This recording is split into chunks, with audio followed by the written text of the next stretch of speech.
Police की मौजूदगी में गौतम बुद्ध की मूर्ति टूट रही है। दलितों की बारात रोक दी गई, किसी को गिरफ्तार नहीं किया, तमाशा बना दिया है। आपको क्या कहना चाहिए?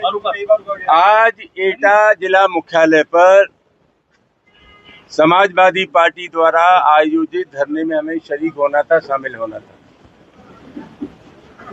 अनावश्यक रूप से एटा पुलिस के अनुरोध पर आगरा की पुलिस ने हमें नजरबंद कर दिया। और ये कोई आज नजरबंद नहीं कर रहे हैं, 3 महीने से लगातार हमारे साथ ही व्यवहार हो रहा है जैसे मैं कोई आतंकवादी हूं, नक्सलवादी हूं। इन लोगों का लोकतंत्र में कोई विश्वास नहीं है। अभी 25 जून को इन लोगों ने जलसा किया था कि इंदिरा गांधी ने आपातकाल लगाया, इंदिरा गांधी ने आपातकाल लगाया। ये बात सही, हम जेल गए थे, लेकिन ये अघोषित आपातकाल है। लोकतांत्रिक संस्था को नष्ट किया जा रहा है, व्यक्ति की आजादी पर लगाम लगाई जा रही है। आप अपने दिल की बात नहीं कह सकते, मन की बात नहीं कह सकते। तो हम जाना चाहते थे, आज एटा नहीं जाने दिया। और 3-4 मुख्य बातें थी।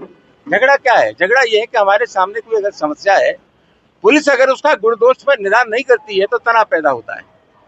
3 चीजें थी। एक तो सिरसा बदन गांव में महाराणा थाने में एटा में, जहां भगवान गौतम बुद्ध की मूर्ति 3 बार टूटी।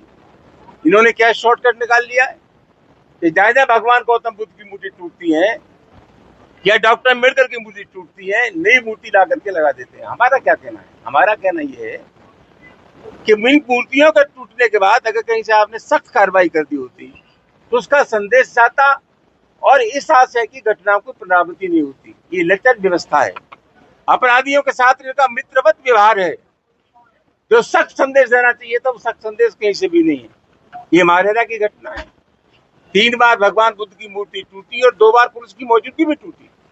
तो हम ये चाहते थे उन पुलिसकर्मियों के खिलाफ कार्रवाई हो, जो लोग इसमें शामिल हैं उनके खिलाफ प्रभावी कार्रवाई हो। दूसरा, जैथरा में 1 जुलाई को समाजवादी पार्टी के राष्ट्रीय अध्यक्ष, प्रदेश के पूर्व मुख्यमंत्री का जन्मदिन था, अखिलेश जी का। उनके पोस्टर को कुचला गया, अपमान किया गया, फाड़ा गया। क्यों नहीं लिखी मुकदमा? दिल्ली करके लोगों को जेल भेजते, ठोक के जेल भेजते। ये कार्रवाई नहीं हुई। एक ढकपुरा गांव है, थाना आबागढ़ में, वो ढकपुरा गांव में दलितों की बारात नहीं चढ़ने दी, उनके खिलाफ कार्रवाई नहीं हुई। पुलिस के एक सिपाही को चोट आ गई थी, मुकदमा दर्ज हुआ, उसमें दलित समाज के लोगों को भी नामजद कर दिया। इस घटना से कोई संबंध नहीं था। इन सब घटनाओं के बारे में हम धरना देना चाहते थे समाजवादी पार्टी के साथियों के साथ। हमें धरना स्थल पर नहीं जाने दिया, रोज हमें रोका जाता है। ये मेरे मौलिक अधिकारों का हनन है।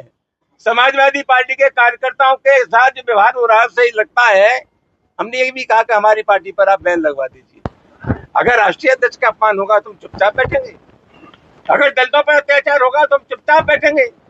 समाजवादी पार्टी का ये धर्म है कि समाज के किसी भी वर्ग पर अत्याचार होता है, अन्याय होता है, तो पार्टी के कार्यकर्ता ताल ठोक करके ये कह दे कि हम अन्याय बर्दाश्त नहीं करेंगे।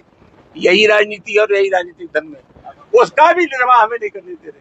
अभी अलीगढ़ रेंज के DIG, ADG Agra, police commissioner Agra, police कप्तान एटा ने हमें आश्वस्त किया है कि इन सभी मामलों पर प्रभावी कार्रवाई होगी।